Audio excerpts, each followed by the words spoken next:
Me llamo Carla Soler, tengo 34 años y soy una neurocirujana que acaba de conseguir un trabajo con un sueldo de 550,000 euros al año. Pensé que mi familia estaría orgullosa de mí. En cambio, durante la cena familiar, mis padres se inclinaron sobre la mesa, con el rostro serio, y dijeron: «Necesitamos el 50% de tu salario para nuestra jubilación». Sin excusas. Unfair, it is my dare explained. Mi hermana intervino, exigiendo el 30% para su estilo de vida.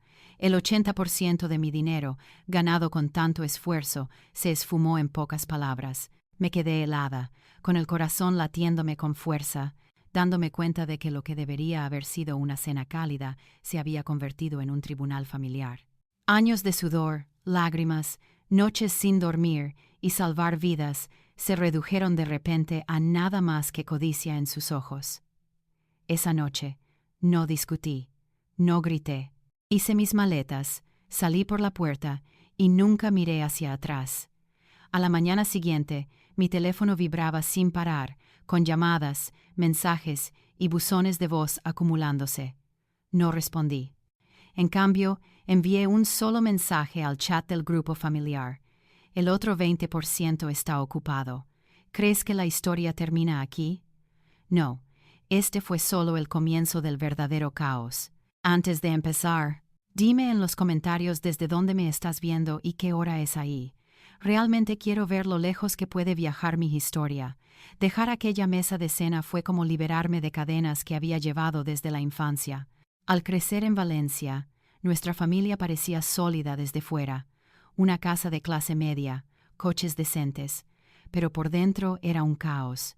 Mi padre, Javier Soler, un contratista, persiguió un mal negocio de construcción tras otro. Hundía nuestros ahorros en proyectos que colapsaban, dejándonos con lo justo. Un mes teníamos muebles nuevos, al siguiente la factura del gas sin pagar. A los 15 años empecé a empacar comestibles después de la escuela. Cada euro se destinaba a mantener la nevera llena. Mientras tanto, mi hermana, Vega Soler, 2 años mayor, gastaba como si el dinero creciera en los árboles. Gastaba cientos en bolsos de marca o reservaba vuelos de última hora a Ibiza, todo mientras yo remendaba mis vaqueros. Una vez la oí reír con sus amigos sobre su última juerga de compras, diciendo: «Los cheques de Carla lo cubren», como si yo existiera para financiar su vida. Mi madre, Elena Soler, ama de casa, nunca lo cuestionó. «Vega es un espíritu libre», decía mamá, sonriendo mientras yo fregaba platos para pagar la factura del teléfono. El favoritismo no era sutil, pero me lo tragué, creyendo que el trabajo duro sería mi salida. Me quedaba despierta hasta tarde estudiando química de libros prestados de la biblioteca, soñando con la facultad de medicina. A papá no le importaban mis notas. Le importaban mis ingresos. «Tú eres la responsable», decía, cogiendo mi cheque para otra empresa fallida. A los 16 años, trabajaba los fines de semana en una cafetería, ahorrando para la universidad, mientras Vega publicaba fotos desde Málaga, bebiendo cócteles con un vestido de 500 euros. Mamá lo llamaba vivir su mejor vida. Yo asentía, el resentimiento a flor de piel, pero seguía adelante. A los 18 años, las cosas llegaron a un punto crítico. Papá me llamó al salón, su voz pesada. «Estamos atrasados con los pagos de la casa», dijo. «Necesitas ayudar». Entregué mis ahorros, 3,000 euros reunidos durante años. Una semana después, Vega entró con un bolso nuevo de Louis Vuitton. Me hirvió la sangre. «Ese es mi dinero», espeté, con las manos temblorosas. Vega solo sonrió. «Tú eres mejor ganándolo». Mamá intervino. «No seas egoísta, Carla. La familia es lo primero». Esa noche, me quedé despierta. La injusticia me carcomía. Me di cuenta de que siempre me verían como un recurso, no como una persona. Dupliqué mis estudios, decidida a escapar. Llené solicitudes de becas hasta que me ardieron los ojos, sabiendo que mis padres no me ayudarían. Estaban demasiado ocupados cubriendo las emergencias de Vega, como un fin de semana de spa de 1,000 euros. Mientras yo comía ramen para pagar los libros de texto, el Instagram de Vega brillaba con lujo. A los 19 años, obtuve una beca completa para un programa de premedicina. Cuando se lo dije a papá, apenas levantó la vista. Eso está bien. Pronto ganarás mucho dinero. Vega ni siquiera lo reconoció. Demasiado ocupada planeando su próximo viaje, mamá solo dijo: haznos sentir orgullosos. Me mudé a la universidad, durmiendo en el suelo de una amiga para ahorrar dinero. Las llamadas de casa seguían llegando, no para ver cómo estaba, sino para pedir dinero. Vega necesita ayuda, decía mamá, como si yo no estuviera ahogada en exámenes y trabajos a tiempo parcial. La culpa me tiraba, pero empecé a guardar mis ahorros en una cuenta secreta. Si no me protegía, me desangrarían. A principios de mis veintitantos, entré en la Facultad de Medicina, un paso más cerca de la libertad. Pero la presión de casa nunca cesó. Esos años me formaron, forjando determinación, pero también amargura. No solo perseguía una carrera, estaba luchando por mi vida. Dejé Valencia para un programa de premedicina, aferrada a una beca completa que había ganado con noches sin dormir y una concentración implacable. El peso de las expectativas de mi familia me siguió, pero estaba decidida a forjar mi propio camino. Para cubrir los libros de texto y las tazas, trabajé como auxiliar de hospital, fregando suelos y transportando ropa después de clases. Mis días se fusionaban en un ciclo de conferencias, laboratorios y turnos nocturnos, mi cuerpo clamando por descanso. Sin embargo, cada disección, cada ecuación dominada me llenaba de un orgullo silencioso. Este era mi sueño: convertirme en neurocirujana, salvar vidas con mis propias manos. Pero el miedo a fallar, a perder mi beca, me mantenía despierta, el corazón latiéndome mientras estudiaba hasta el amanecer. El curso era brutal. La química orgánica parecía descifrar un idioma extranjero y el laboratorio de anatomía estiraba mis límites, el olor a formalina quemándome la nariz. Me paraba sobre cadáveres, trazando nervios con manos temblorosas, aterrorizada de cometer un error. Pero cada éxito, una puntuación perfecta en un examen, un asentimiento de un profesor, me impulsaba hacia adelante. No solo estaba estudiando, estaba demostrando que podía superar mi pasado. Aún así, la sombra de mi familia persistía. Mamá llamaba, su voz cargada de culpa. «Estamos pasando apuros», decía. «Vega está en un apuro». Por apuro, se refería a la última deuda de tarjeta de crédito de Vega por una juerga de compras. Envié unos cuantos cientos cuando pude, reduciendo mis comidas para poder permitírmelo, pero el resentimiento creció, porque seguía siendo su red de seguridad. En mi segundo año llegué a un límite. Se acercaba un examen de bioquímica y me ahogaba en fórmulas. Mi portátil se estropeó, borrando mis apuntes. Llamé a papá, esperando un pequeño préstamo. «El dinero escasea», dijo, su tono cortante. Días después, Vega publicó sobre un nuevo vestido de diseñador comprado con fondos familiares. La traición me dolió, pero no los confronté. En cambio, tomé turnos extras limpiando casas los fines de semana para comprar un portátil usado. El agotamiento era aplastante, pero rendirme no era una opción. Me quedaba despierta preguntándome si alguna vez escaparía de sus demandas. Entonces conocí a la DRA, Pilar Ortiz, una neurocirujana del hospital donde trabajaba. Durante un descanso, me vio encorvada sobre un libro de texto, garabateando notas. «¿Cuál es tu objetivo?», preguntó, sus ojos agudos pero amables. Le hablé de mi sueño de convertirme en cirujana, mi voz temblorosa por los nervios. Ella no me desestimó. «Tienes fuego», dijo, entregándome su tarjeta. «Hablemos». La DRA. Pilar se convirtió en mi salvavidas, guiándome a través de las solicitudes de la Facultad de Medicina y conectándome con oportunidades de investigación. Se sentaba conmigo después de los turnos, explicándome técnicas quirúrgicas o compartiendo historias de sus propias luchas. «No solo eres inteligente, eres implacable», me dijo una vez, sus palabras encendiendo una chispa. Por primera vez, alguien me veía a mí, no mi cheque de pago. La presión de casa no desapareció. A mediados de mis veintitantos, durante la Facultad de Medicina, papá llamó por una crisis. El préstamo del coche de Vega estaba vencido después de que ella se hubiera derrochado en un alquiler de lujo. Ya casi eres médica, dijo, como si mi futuro fuera su cuenta bancaria. Empecé a decir no, mi voz firme pero temblorosa. Los mensajes de mamá se volvieron más tajantes. La familia es lo primero, Carla. La culpa me roía, pero el consejo de ladrá. Pilar resonaba más fuerte. No puedes salvar a todo el mundo, dijo durante una charla nocturna. Protege tu sueño. Sus palabras me dieron fuerza para oponerme, incluso cuando las demandas de mi familia me agobiaban. En mi último año, obtuve un puesto en una residencia de neurocirugía, un paso agotador, pero emocionante hacia mi objetivo. La Dra. Pilar escribió mi recomendación, llamándome futura líder. Cuando recibí la carta de aceptación, lloré no solo de alegría, sino por el peso de todo lo que había superado. Se lo dije a mis padres, esperando orgullo. La respuesta de papá fue contundente. Bien, pronto nos ayudarás. Vega me envió un mensaje pidiendo dinero para cubrir su última factura. Los ignoré. Mi atención se centró en el futuro. Esa residencia era mi oportunidad de finalmente liberarme.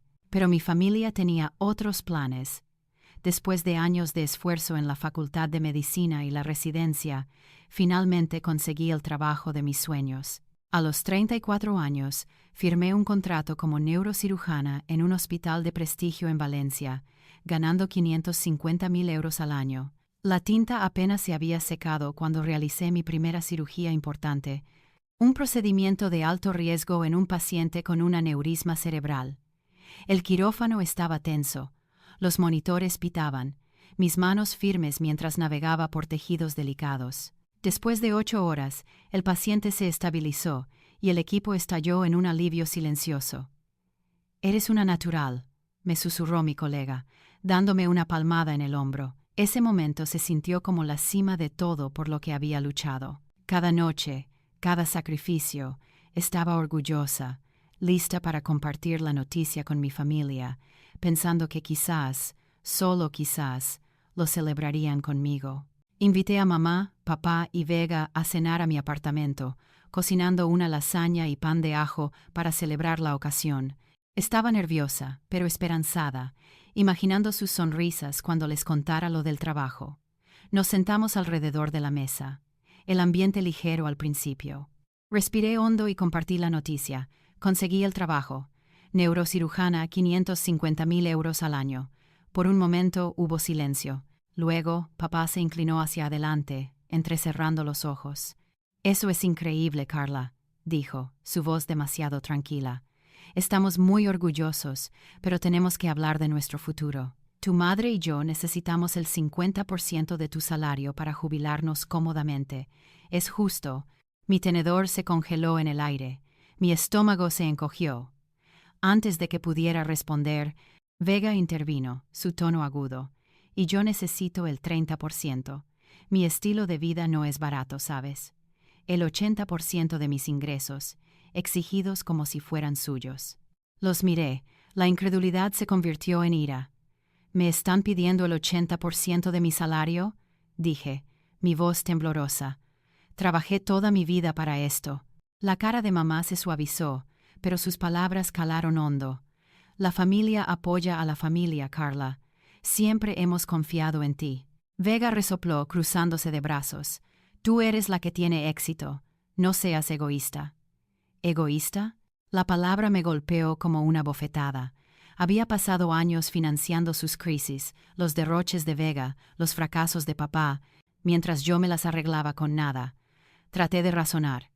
«Tengo mis propias facturas, mi propia vida», dije.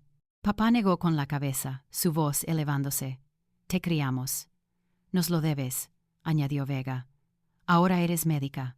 Puedes permitírtelo». La habitación se sentía asfixiante, su derecho me oprimía. Me levanté, mi silla arrastrándose por el suelo. «No les debo mi vida», espeté. La cara de papá se enrojeció. «Eres una desagradecida», gritó, «después de todo lo que hemos hecho». Mamá me cogió la mano, suplicando. «Carla, no hagas esto más difícil de lo necesario». Vega solo sonrió, como si ya se hubiera gastado mi dinero. No pude soportarlo más. Mi corazón latía con fuerza mientras cogía mis llaves y mi chaqueta. Esta cena ha terminado, dije, mi voz fría. Salí, dando un portazo, sus voces se desvanecían mientras me dirigía a mi coche. Esa noche, me registré en un hotel, mi mente acelerada. Mi teléfono vibraba con sus mensajes, mensajes de ira y culpa que no leí. En cambio, abrí el chat del grupo familiar y escribí: el otro 20% está ocupado. Luego le di a enviar y apagué el teléfono. Me acosté en la cama del hotel, reviviendo sus palabras, su audacia. Había pasado mi vida cargando su peso, pero este era el punto de ruptura. No solo me iba de la cena, me iba de su control. Esa noche fue solo el comienzo de recuperar mi vida. A la mañana siguiente, conduje hasta una inmobiliaria y firmé un contrato de alquiler para un pequeño apartamento al otro lado de la ciudad, un lugar propio, lejos de la casa familiar. No era mucho, solo un dormitorio con paredes desnudas, pero se sentía como libertad. Pasé el día moviendo mis cosas esenciales. Mis manos temblaban con una mezcla de nervios y emoción. Por primera vez, no vivía bajo sus expectativas. Cada caja que desempacaba era un paso hacia la recuperación de mi vida. Mi siguiente paso fue financiero. Había estado canalizando dinero a mi familia durante años, cubriendo sus servicios públicos y las interminables deudas de Vega. Se acabó. Fui a mi banco y abrí una nueva cuenta, una que no podían tocar. Transferir mis ahorros se sintió como cortar una cadena. Observé cómo el saldo cambiaba, mi corazón latía con desafío. Llamé a las compañías de servicios públicos y cancelé mis pagos de electricidad e internet. Cuando el representante preguntó por qué, dije: ya no son mi responsabilidad. Era una frase simple, pero decirla en voz alta la hizo real. Luego abordé las deudas de Vega. Ella había estado usando mi nombre en sus cuentas de tarjetas de crédito, asumiendo que siempre pagaría. Me puse en contacto con el banco, expliqué la situación y eliminé mi responsabilidad. La voz del empleado fue comprensiva, pero me mantuve firme. He terminado de cubrirla, dije, mi voz firme a pesar de la culpa que me atenazaba. Cambiar mi número de teléfono fue más difícil. Miré mi teléfono, la pantalla llena de llamadas perdidas y mensajes de mamá, papá y Vega.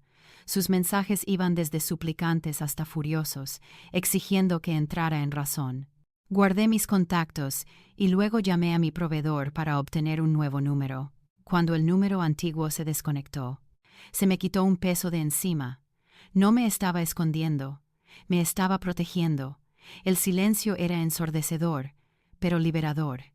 No les di a mi familia mi nuevo número. Ya no merecían acceso a mí. Durante días, luché con la decisión de confrontarlos. Una parte de mí quería desaparecer por completo, pero necesitaba un cierre. Abrí mi portátil y redacté un mensaje para el chat del grupo familiar. Mis dedos se cernían sobre las teclas. Quería que supieran que esto no era impulsivo. Era deliberado. He terminado, escribí. No más dinero, no más apoyo. He pagado por sus vidas el tiempo suficiente. A partir de ahora vivo para mí. Hice una pausa, con el pecho oprimido por años de resentimiento. Luego añadí: no esperen ni un céntimo. Soy libre.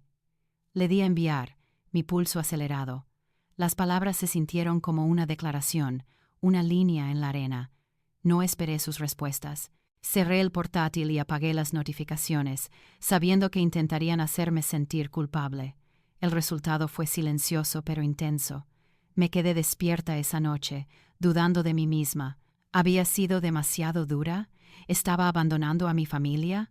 Pero luego recordé la fría demanda de papá de la mitad de mi salario, las excusas de mamá para Vega y la sonrisa de Vega mientras reclamaba mi dinero. Nunca me habían visto como otra cosa que un recurso. Cortar con ellos no era solo por dinero. Se trataba de romper su control sobre mí. Pensé en todos los años que había sacrificado, trabajando dobles turnos para financiar sus vidas mientras yo me las arreglaba. La culpa se desvaneció, reemplazada por una feroz determinación. Era una neurocirujana que salvaba vidas, construyendo mi futuro. Ellos ya no podían dictarlo. En el trabajo, me lancé a mi nuevo papel, centrándome en los pacientes y las cirugías. Mis colegas notaron el cambio, una ligereza en mi paso, una concentración que no había tenido antes.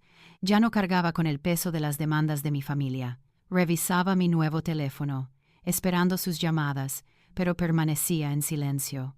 Era extraño, casi inquietante, pero me dio espacio para respirar. Empecé a ahorrar para mí, no para sus crisis. Incluso reservé un viaje de fin de semana, un pequeño lujo que nunca me había permitido. La libertad se sentía extraña, pero estaba aprendiendo a abrazarla. Pensé que cortar el apoyo financiero de mi familia sería el final, pero ellos no estaban dispuestos a soltarme. Días después de enviar ese último mensaje, mi antiguo correo electrónico empezó a sonar con notificaciones. Mamá había dejado mensajes de voz, su voz espesa de lágrimas. «¿Cómo pudiste hacernos esto?», suplicaba, como si los hubiera traicionado. Los mensajes de papá eran más fríos, acusándome de dar la espalda a la familia. Los mensajes de texto de Vega eran venenosos, llamándome egoísta y desagradecida. No respondí, pero cada mensaje se sentía como un golpe, agitando la culpa que luchaba por suprimir. Luego, la situación escaló. Vega publicó en redes sociales una larga diatriba, pintándome como una médica codiciosa que abandonó a su familia en apuros. «Carla es demasiado buena para nosotros ahora», escribió, etiquetando a amigos y primos para amplificar la vergüenza. La publicación se extendió y pronto extraños comentaban, llamándome desalmada. Mi teléfono vibraba con notificaciones de personas que apenas conocía, instándome a hacer lo correcto. La presión era asfixiante. En el trabajo, sorprendí a mis colegas mirándome de reojo, sus susurros insinuando que habían visto las publicaciones. Un familiar de un paciente incluso preguntó, «¿Es usted la doctora del drama en línea?». Mi estómago se revolvía, pero mantuve la cabeza alta, centrándome en las cirugías para ahogar el ruido. Aún así, la vergüenza pública dolía. Había pasado mi vida construyendo mi carrera solo para que mi familia me destrozara en línea. Quería defenderme, explicar mi versión, pero sabía que solo avivaría su fuego. En cambio, decidí protegerme legalmente. Encontré a la DRA, Laura Soto, una abogada recomendada por un colega, conocida por manejar disputas familiares. Al reunirme con ella en su oficina del centro, le expuse todo: años de demandas financieras, la cena donde pidieron el 80% de mi salario y ahora sus ataques en redes sociales. La DRA. Laura escuchó, su expresión tranquila pero concentrada. «Necesitas límites claros», dijo tomando notas. «Enviaremos una notificación formal para que dejen de contactarte». Redactó un mensaje para Javier, Elena y Vega, indicando que cualquier intento futuro de contactarme, incluido el acoso en línea, podría dar lugar a acciones legales. «Esto no es solo por dinero», explicó, «es por tu derecho a la paz». Su confianza me tranquilizó y le di luz verde para enviarlo. La notificación fue enviada por correo electrónico a cada uno de ellos, con una carta certificada como medida adicional. Las palabras de la DRA, Laura, eran firmes. «Cesen toda comunicación, incluyendo publicaciones o mensajes que me difamen o enfrentarán consecuencias». No esperaba que cumplieran fácilmente. Efectivamente, papá dejó un mensaje de voz en el teléfono de mi trabajo, de alguna manera consiguiendo el número. «Ahora nos estás amenazando», gritó, su voz temblaba de ira. Mamá envió un correo electrónico, más suave pero manipulador. «Solo queremos a nuestra hija de vuelta», escribió, ignorando los años que los había mantenido. Vega subió la apuesta, publicando un estado críptico sobre traición y valores familiares, claramente dirigido a mí. Los amigos me enviaron mensajes preguntando por qué era tan cruel. La presión era implacable, pero me negué a ceder. Cada intento de contactarme se sentía como una prueba de mi determinación. Me quedaba despierta, reviviendo el consejo de la DRA. «Laura, no eres responsable de sus decisiones». Bloqueé sus correos electrónicos y denuncié las publicaciones de Vega, aunque seguían apareciendo nuevas. En el trabajo, me apoyé en mi rutina, largas cirugías y consultas con pacientes para mantenerme centrada. Una colega me apartó un día, preocupada. «Tu familia lo está haciendo difícil», dijo. Asentí, admitiendo la tensión, pero no los detalles. «Lo estoy manejando», le dije, y lo decía en serio. La DRA. Laura se comunicaba semanalmente, actualizándome sobre sus respuestas. «Están probando tus límites», dijo. «Mantente firme». Lo hice, borrando sus mensajes sin leerlos, mi corazón pesado pero resuelto. El ataque en línea disminuyó después de un mes, pero el daño persistió. Los comentarios de extraños seguían apareciendo y evité las redes sociales para escapar del ruido. Me centré en mis pacientes, mi carrera y la vida que estaba construyendo. La culpa aún se colaba a veces. Años de ser su proveedora no desaparecían de la noche a la mañana, pero me recordé a mí misma que me había ganado mi libertad. Las palabras de mi familia no podían cambiar eso. Su silencio no duraría, y necesitaba estar lista para lo que viniera después. Meses después de cortar lazos, las consecuencias para mi familia se hicieron evidentes. Una amiga en común de Valencia mencionó que papá y mamá habían perdido su casa, incapaces de mantener la hipoteca sin mi apoyo. Se habían mudado a un pequeño apartamento de un dormitorio en el centro, muy lejos de la espaciosa casa que yo había ayudado a pagar. Vega, por primera vez en su vida, tuvo que conseguir un trabajo a tiempo completo como gerente de tienda para cubrir sus propias facturas. La noticia no me alegró, pero tampoco me sorprendió. Habían dependido de mí durante tanto tiempo, sin planear nunca un día en que yo dejara de hacerlo. Una parte de mí sintió una punzada de culpa, preguntándome si los había empujado demasiado lejos, pero la reprimí. Sus decisiones ya no eran mi carga. Sin embargo, seguía lidiando con esa culpa. Persistía, colándose en los momentos de tranquilidad entre cirugías. Me reuní con la DRA, Laura Soto, la abogada que se había convertido en mi ancla durante todo este lío. En su oficina, le conté mis dudas, mi voz quebrándose al admitir que me sentía responsable de sus dificultades. «Tú no causaste esto», dijo la DRA. «Laura», su tono firme pero amable, «ellos construyeron sus vidas sobre tus sacrificios. Tienes derecho a elegirte a ti misma». Sugirió llevar un diario para procesar mis emociones y trabajamos en estrategias para soltar el peso que había cargado durante años. Lentamente empecé a creerle. No los estaba abandonando, estaba recuperando mi vida. El trabajo se convirtió en mi santuario, donde podía concentrarme en lo que tanto había luchado por lograr.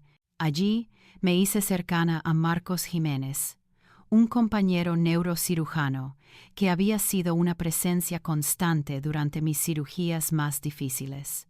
Empezamos a tomar café después de los turnos, nuestra conversación cambiando del trabajo a la vida. Una noche, mientras tomábamos lates, le hablé de la ruptura con mi familia. Marcos escuchó, sus ojos firmes. «Eres más fuerte de lo que crees», dijo, su voz tranquila, pero segura. Empezamos a salir, despacio al principio, cada paso sintiéndose como un nuevo tipo de libertad. Por primera vez, estaba construyendo algo para mí, no para las demandas de otra persona. La tía Susana, hermana de mi madre, se puso en contacto inesperadamente. No había hablado con ella en años, pero se había enterado del drama por los chismorreos familiares. Durante una larga llamada telefónica, me dijo que siempre había admirado mi determinación. «Hiciste lo que yo nunca pude», dijo, su voz cálida de orgullo. «Te liberaste». Compartió sus propias historias de cómo se había enfrentado a las presiones familiares, ofreciéndome apoyo sin pedir nada a cambio. Sus palabras fueron un salvavidas, recordándome que no estaba sola. Colgué, sintiéndome más ligera, como si hubiera encontrado una aliada que no sabía que tenía. Con mi familia dejando de agotarme, centré mi atención en mi futuro. Me reuní con un asesor financiero para empezar a invertir mis ahorros, algo que nunca había tenido la oportunidad de hacer cuando estaba financiando sus vidas. Establecimos un plan de jubilación y una cartera para el crecimiento a largo plazo. Mis primeros pasos hacia una seguridad financiera, que era solo mía. Se sentía surrealista ver mi dinero trabajando para mí, no desapareciendo en las deudas de Vega o en los planes de papá. También me inscribí en un curso de liderazgo para cirujanos, con el objetivo de asumir roles más importantes en el hospital. Cada decisión era un ladrillo en la base de una vida que estaba construyendo a mi manera. La culpa todavía aparecía a veces, especialmente cuando escuchaba noticias sobre las dificultades de mi familia. Vega había publicado sobre su nuevo comienzo en su trabajo, una rara admisión de responsabilidad, pero no me puse en contacto. Mamá envió una carta a mi oficina pidiendo una conversación, pero la reenvié a la DRA.